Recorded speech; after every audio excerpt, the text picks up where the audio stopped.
Hey, welcome back everybody, Evan here. Now, as you've been following me, you know I've been off-roading and overlanding for quite some bit in my Rivian R1T. And over the years, I've kind of figured out some of the things that I need to help with the essentials. And one of those items that I particularly need is actually a center console Molle system that'll sit in the center console and hold on to certain items such as Molle pouches, your radios, and stuff like that. And so to bring this to you guys, I've started my first small business called Electrified Overland. And so this has been the first product I'm going to bring to the masses, and it's already out and available for pre-order now. And I'll leave some information down in the description below. And today what I'm going to do is we're going to go ahead and go through the installation process with this. And I'm going to show you how easy it is to install this in your Rivian R1T or R1S. We're going to do this in this beautiful Rivian that we have here in the background. We are shooting live here in Flagstaff, Arizona. Just got back from Overland Expo. So what I want to do is kind of go over some of the tools you're going to need. First off, you're going to need an Allen. This will be for the screws that come with the kit. This is going to be a 4mm.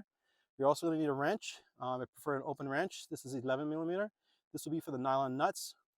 For the assembly, to mount this into the vehicle, you're going to need a socket, 15mm. Preferably a long extension handle ratchet. The bolts that we're going to be using to tie that down are actually torqued on pretty tight. You can actually turn around and use an extension bar, or if you see fit, impact wrench. Another thing you'll see in a kit, you don't have to install are these rubber bushings here. These will go in between the Molle panel and the center console. Those will help with the vibration and side-to-side movements. Let's go ahead and install this in the vehicle. To begin this installation, the first thing you want to do is move all the seats back. This way you can have access to the front bolts. So there's a driver's side and a passenger side panel, so be sure you're installing the correct one. The way you know is this one's facing the vehicle and this bracket is facing outside. So this particular one's going to be on the passenger side. Once you have the seat moved back, you have access to the bolts for the front seats. The one closest to the door you'll loosen but not completely remove. The one closest to the center console, you'll completely remove that bolt. These bolts have a lot of torque from factory, so we're going to use our breaker bar to remove those bolts.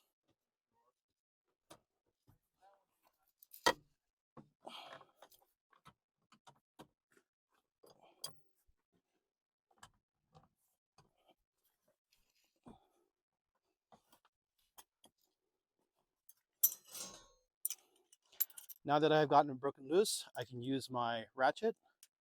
Get that adapter out. I can use my ratchet and do the rest by hand.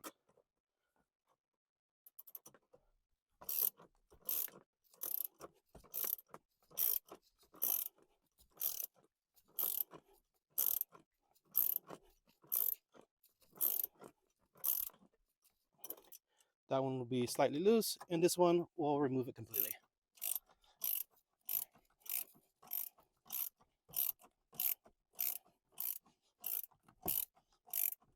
Now that we got the bolt removed, we'll set that aside. So this piece here allows the Molle panel from rotating forward. If you have a rubber floor mat, such as we do have here, try to tuck it in between. And what you do is with one hand on the seat, the other hand holding the Molle panel, you'll slightly lift it up and slide the Molle panel in until you see the bolts holes line up. Okay, so this is an example of how it should look like on the passenger side. And with the holes matched up, got the leg tucked in behind the floor mats here, we can begin installing the bolt back in and tighten the side up.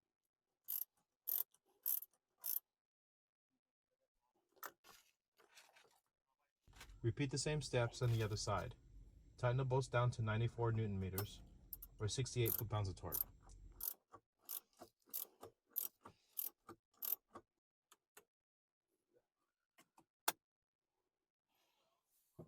Okay, so now that we got both the driver's side and the passenger side installed, all that's left is to get the top piece installed, and that'll be here. You'll simply go within, in between the two of them. So you'll take your screw and feed one side in, and just kind of put the nut, lightly tighten it by hand, and just get them all lightly tightened by hand and then you can whip out the tools to tighten it. So we'll go ahead and get that started.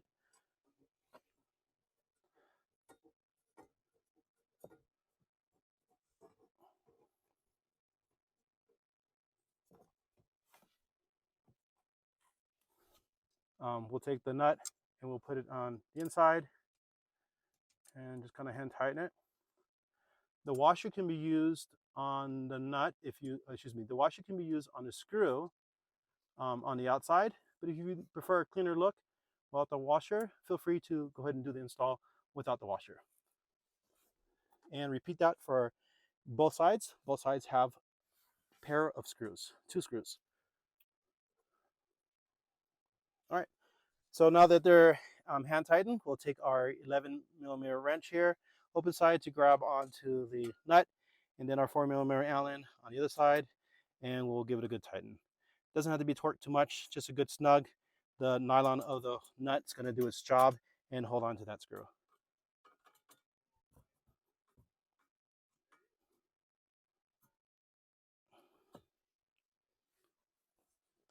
So now that both sides are tightened, as you can see, there's very little play back and forth. So you really don't need the rubber bushings unless you absolutely have to. I'll leave that up to you.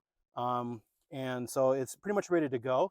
And so what you can do is you can install different Molle accessories such as this. They don't have to be tactical, it's just whatever you have. This particular one, I guess, is used for a magazine if that's what you're picking. You can put a flashlight in this one. Maybe you have a tourniquet kit you want to install.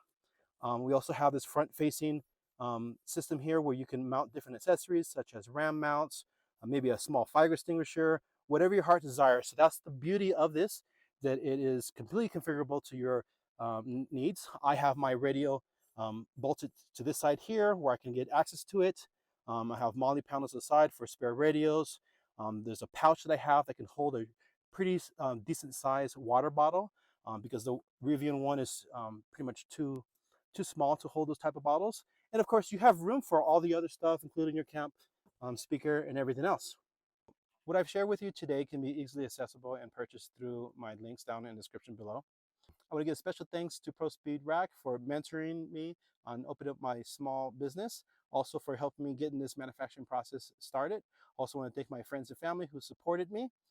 Thank you very much, and be sure to update you for new exciting products that I have coming out soon.